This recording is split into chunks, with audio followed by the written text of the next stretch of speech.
Good morning and welcome to Peace Out. This is my third try. Third try is a charm. I'm waiting to see if it cuts off again.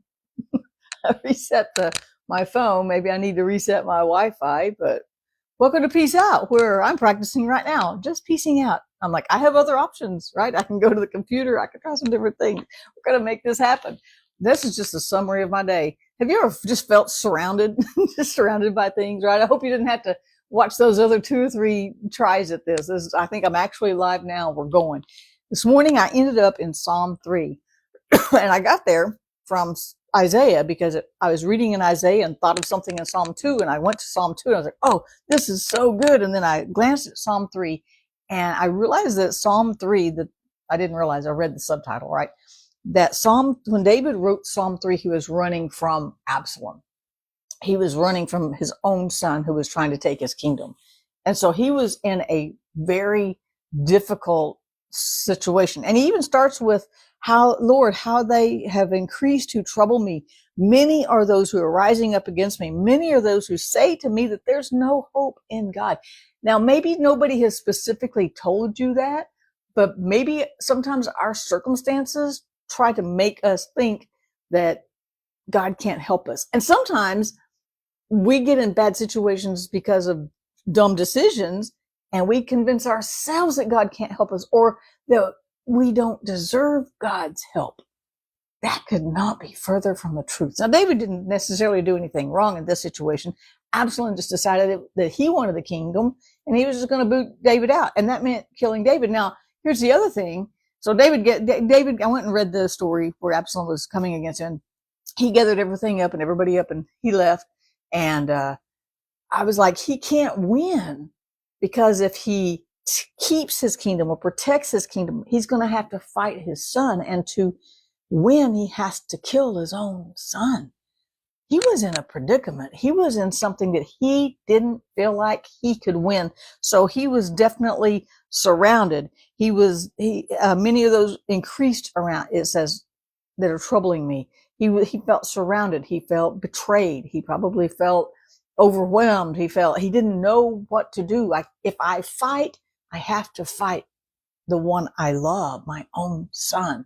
If I don't fight, I'm giving him the kingdom. I'm giving the kingdom over to someone who's not going to cherish it and care for it and love it like I do and protect it like I do. He was in a situation where he felt like he couldn't win. Now, I know you've never been in a situation you felt like you couldn't win. I'm in one now, but I'll spare you the details because you got your own, right? But sometimes we get in situations not by any fault of our own, or maybe it was our own fault, right? And we don't know what to do. Now, here's what David did. In the first 2 verses, he said, this looks bad. This is where I am. This is what I'm feeling. This is what I'm dealing with. But he starts verse 3 with that little 3-letter conjunction, but you, O Lord, are a shield for me. So he's looking at the reality of the moment. He's not closing his eyes and saying, this isn't really happening. I'm going to say it till I believe it. I'm going to confess it till I get it. He's not doing anything out of line. He's going, this looks bad. This feels overwhelming. This doesn't look like I can win, but you, O Lord, are my shield. You, O Lord, are my glory, and the one who lifts my head or encourages me or strengthens me or helps me rise above the situation, right? Then he says, I cried to the Lord and he heard me. I lay down and slept. I awoke, for the Lord sustained me. Didn't do anything in himself. Then here's his declaration. I will not be afraid of 10,000s of people who have set themselves against me all around. I'm not going to be afraid of this. Then he says, arise, O Lord, and save me. Salvation belongs to the Lord. So he recognized the situation. That's the first thing we have to do, is go, this looks bad. It's not wrong to go, boy, this is really bad. This hurts my feelings. This is very uncomfortable. This is very overwhelming. It's spending all of my emotions in the wrong way. This is very stressful. This is very fill in the blank. It's okay to acknowledge, I can't handle this situation, God. I don't know what to do. I'm surrounded. I'm being pressed in on every side. I think I can't even breathe sometimes, right? And we can get in those situations, but then we got to have that little conjunction. But God is my shield. But God is my help.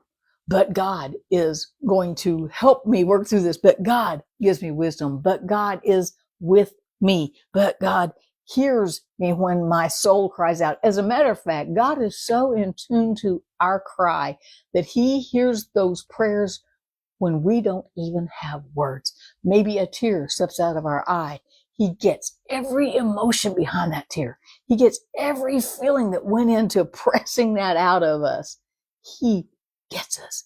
He hears us even when we think we are silent because of grief, because of pain, because of sorrow, because of stress, because of fill in the blank. He still hears the cry of our heart. That's how intently he is listening to us. That's how intently he is tuned into us, his sheep. Doesn't that just blow your mind? Then he makes a declaration. So he says, this is a bad situation, but God, I will. This is his pattern through so many of the Psalms. I am still working on a book on that, right? But that's his pattern. That's still his pattern. This is what is going on in my life. I don't know what I'm going to do, but God, you are still my strength. You are still my peace. You are still the one who lifts my head. God is still with me. God is still got grace for the day. God is still giving me mercies brand new this morning for whatever gets put on my plate. So it's like, this is a situation, but God, I will. It's like a 3-part formula here, right? I will not be afraid. I will trust God. That's my declaration for today. When we work through the emotions, God gave us emotions. It's not a sin to be emotional. It's not a sin to feel sadness. It's not a sin to feel fear. That was hard to say. It's not a sin to not know what to do with a situation, and for a second you're going, I don't know. And then we reel those emotions in, we reel those thoughts in, and we go, but God is still with me. But God still has me covered. But God still hears my heart. But God still, right? And then we can form our declaration from there. I will trust you, Lord. I will still praise you. I will still. So God is still, and I will still praise him. I'm going to trust him anyway. So look at your situation. It's okay to recognize what's going on. Then apply the but God statement to it. Yes, this looks big. Yes, this looks bad. Yes, this looks difficult. Yes, this looks or feels this way. But God is still with me. But God is still my strength. But God will still surround me with songs of deliverance. But God will still lift me up. But God will still. And then I will trust him. I will continue trusting his grace, his mercy, his peace, his presence in my life. I will still trust God. So turn it all into that declaration today. No matter what you're facing, don't ignore it. Ignoring it doesn't make it go away. Look at it, apply the but God to it, and then make your declaration. And I'm still going to trust him. God has still given me strength, given me peace, given me grace, given me mercy, and I will trust him right here, right now, today. And when we truly get to that place where we go, I don't know, but I do know I'm going to trust you, God. He will see us through. And that's when we know we can peace out when we're trusting him. Peace out today. Trust God. He's got it. He's got you. Have a great day. I'll see you again tomorrow.